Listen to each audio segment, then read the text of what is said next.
Nous allons voir le module de contrôle de doublons de déduplication qui est intégré dans Dynamics CRM. Donc c'est un plugin qui est partie intégrante de l'interface Dynamics. On y accède par la toolbar. Ça s'appelle le Perfect and Merge. Donc nous allons pouvoir créer des traitements, ce qu'on appelle des sessions de dédoublonnage.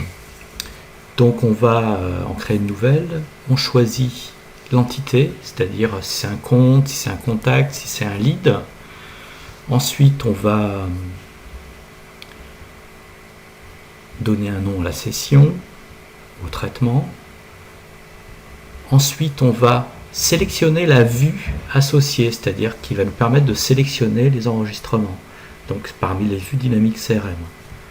Donc là, je vais prendre une vue perso avec quelques enregistrements.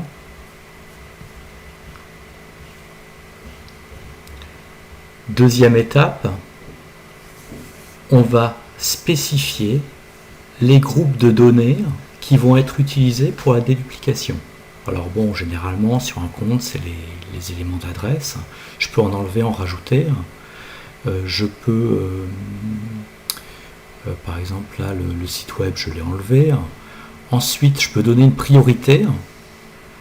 Alors, la priorité, ça établit un niveau 100%, matching 100%, matching 80%, matching 60%. Et ensuite, la match key, c'est les différents traitements qui vont être opérés. Alors, par défaut, c'est un traitement dit DQ Phonetics. On choisit le langage. En gros, c'est des... c'est un petit peu comme les traitements Soundex pour déterminer les correspondances de chaînes de caractères. Ensuite, avant d'établir une correspondance, on peut établir des éléments de transformation de chaque donnée qui va être comparée. Par exemple, enlever les blancs, enlever dans le nom d'une société le SA ou SARL. Comme ça, le matching... ça ne sera pas introduit au niveau du matching entre deux enregistrements.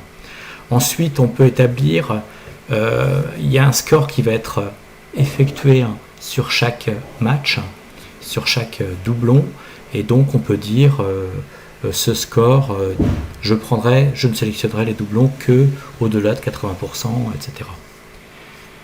Ensuite, je sélectionne les champs que je veux voir à l'écran lorsque je ferai la déduplication manuelle. Donc là, on peut choisir dans l'interface des données qui seront affichées pour la comparaison de deux enregistrements qui seront en concordance.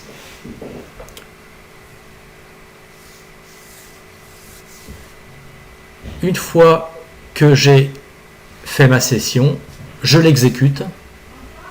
Et une fois qu'elle est terminée, une fois que les doublons sont trouvés, je peux afficher de façon manuelle chaque doublon trouvé. Alors là, par exemple, j'ai ce qu'on appelle un master record.